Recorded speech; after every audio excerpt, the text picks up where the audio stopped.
दिल छू लेने वाली कहानी। माँ, भाभी, मुझे बहुत तेज भूख लगी है। आपने खाना क्यों नहीं बनाया? घर के आंगन में उस दिन अजीब सी खामोशी थी।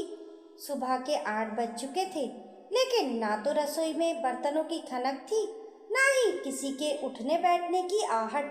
सिर्फ एक कमरे से लगातार खांसी और बेचैनी भरी करवटों की आवाज आ रही थी। वही कमरा जिसमें पिछले 1 साल से घर की सबसे छोटी बेटी मीनाल ज्यादा वक्त तक लेटी रहती थी। कभी सिर दर्द, कभी घबराहट, कभी कमजोरी, तो कभी मन नहीं है का बहाना। घर के हर सदस्य की जिंदगी उसी कमरे के इर्द गिर्द घूमने लगी थी, और सबसे ज्यादा उसकी भाभी अनुष्का की।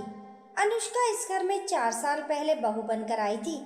पढ़ी लिखी, आत्मनिर्भर, नौकरी करने वाली लड़की। शादी के बाद उसने घर और ऑफिस के बीच संतुलन बनाना सीखा था। सुबह 5:30 बजे उठकर खाना बनाना, सास ससुर की दवाइयों का ध्यान रखना, पति आदित्य के टिफिन से लेकर कपड़ों तक सब संभालना, और फिर ऑफिस जाना। ये सब उसकी दिनचर्या बन चुका था। लेकिन जब मिनाल की शादी टूट गई और वह टूटे मन के साथ मायके लौट आई, तभी से अनुष्का की जिंदगी में एक और जिम्मेदारी जुड़ गई। ऐसी जिम्मेदारी जो धीरे धीरे बोझ बनती चली गई। शुरुआत में सबको मिनाल पर तरस आया। ससुर बोले, बेचारी के साथ बहुत गलत हुआ।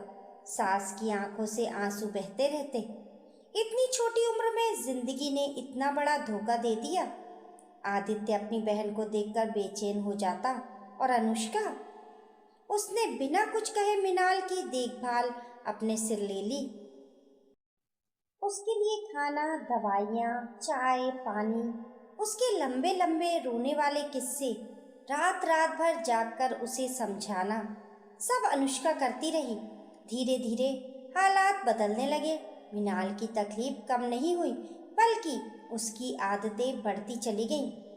सुबह देर तक सोना, फोन पर घंटों लेटे रहना, छोटी छोटी बातों पर रोना, और हर बात के लिए अनुष्का को आवाज देना, भाभी पानी ला दो, भाभी पंखा तेज कर दो, भाभी आज खाने का मन नहीं है, कुछ अलग बना दो। घर वालों को ये सब सामान्य लगने लगा, लेकिन अनुष्का के भीतर कहीं कुछ टूटने लगा था। एक दिन ऑफिस से लौटते वक्त अनुष्का बस स्टॉप पर बैठी रो रही थी। किसी ने पूछा तो वे बस इतना ही कह पाई, मैं थक गई हूँ। वे थक गई थी देने से, बिना किसी बदले की उम्मीद के, बिना किसी तारीफ के, बिना ये पूछे कि वह खुद कैसी है। लेकिन घर में किसी को उसकी थकान दिखाई नहीं देती थी। सबको सिर्फ मिनाल की हालत दिखती थी। एक शाम जब अनुष्का ऑफिस से देर से लौटी, मिनाल कमरे से चिल्लाई, भाभी, मुझे बहुत तेज भूख लगी है, आपने खाना क्यों नहीं बनाया है? अनुष्का का सब्र उस पल जवाब दे गया। उसने बैग जमीन पर रखा और पहली बार ऊंची आवाज में कहा, क्योंकि मैं इंसान हूं, मशीन नहीं। पूरा घर सन्न रह गया। सास ने डांटते हुए कहा, यह क्या तरीका है बात करने का? मिनाल बीमार है। अनुष्का की आंखों में आंसू आ गए। माँ जी, बीमार और बेवश में फर्क होता है। आप लोग उसे संभालते संभालते उसे कमजोर बना रहे हैं। उस दिन पहली बार अनुष्का ने साफ कह दिया, अब मैं हर वक्त मिनाल के कमरे में नहीं रहूंगी। उसे भी अपनी जिंदगी की जिम्मेदारी खुद लेनी होगी। घर वालों को ये बात बहुत बुरी लगी। आदित्य ने कहा, अनुष्का, तुम इतनी बदल कैसे गई? अनुष्का ने थकी हुई मुस्कान के साथ जवाब दिया, मैं बदली नहीं हूँ आदित्य, मैं बस अब टूटना नहीं चाहती। अगले कुछ दिनों तक घर में तनाव पसरा रहा। अनुष्का ने सच में खुद को पीछे कर लिया। वे अपना काम करने लगी, ऑफिस पर फोकस करने लगी। मिनाल जब आवाज देती तो वे हर बार नहीं दौड़ती, शुरुआत में मिनाल को ये सब बहुत अपमानजनक लगा। उसे लगा कि भाभी अब उसे पसंद नहीं करती, उसे बोझ समझने लगी है। वे और ज्यादा खुद को कमरे में बंद करने लगी। एक दिन घर में ऐसा मोड़ आया जिसने सब कुछ बदल दिया। सास ससुर को अचानक रिश्तेदारी में जाना पड़ा। आदित्य भी ऑफिस टूर पर था। घर में सिर्फ अनुष्का और मिनाल थी। अनुष्का ने जाते जाते कहा, मैं ऑफिस जा रही हूँ, खाना फ्रिज में है, गरम करके खा लेना। मिनाल ने कुछ नहीं कहा, बस मुंह फेर लिया। दोपहर में अचानक गैस खत्म हो गई। मिनाल को चाय की तलब हुई।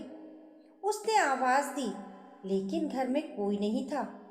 उसने फोन उठाया, लेकिन नेटवर्क नहीं आ रहा था। बेचैनी बढ़ने लगी। उसे पहली बार एहसास हुआ कि वह पूरी तरह अकेली है। कुछ देर बाद उसे वॉशरूम जाने की जरूरत महसूस हुई। वह हिचकिचाई, अगर चक्कर आ गए तो, लेकिन मजबूरी इंसान से बहुत कुछ करवा लेती है। मिनाल ने धीरे धीरे बिस्तर से पैर नीचे रखे। महीनों बाद उसने खुद खड़े होने की कोशिश की। शरीर कमजोर था, लेकिन पैरों में जान थी। वे लड़खड़ाई, दीवार का सहारा लिया और किसी तरह वॉशरूम तक पहुंची। उस छोटे से सफर ने उसे तोड़ भी दिया और जगा भी दिया। वे आईने के सामने खड़ी खुद को देख रही थी, कमजोर, डरी हुई, लेकिन खड़ी हुई। शाम को जब अनुष्का लौटी, उसने मिनाल को हॉल में बैठा पाया। ये दृश्य उसके लिए किसी चमत्कार से कम नहीं था। मिनाल की आंखों में आंसू थे। भाभी, आज मुझे समझ आया कि मैं बीमार नहीं थी, मैं बस डर गई थी, और आप लोग मेरे डर को ही पालते रहे। अनुष्का कुछ नहीं बोली। वह पास आकर बैठ गई। मिनाल ने उसका हाथ पकड़ लिया। आपने मुझे छोड़ा नहीं था, आप मुझे वापस मेरे पास भेज रही थी।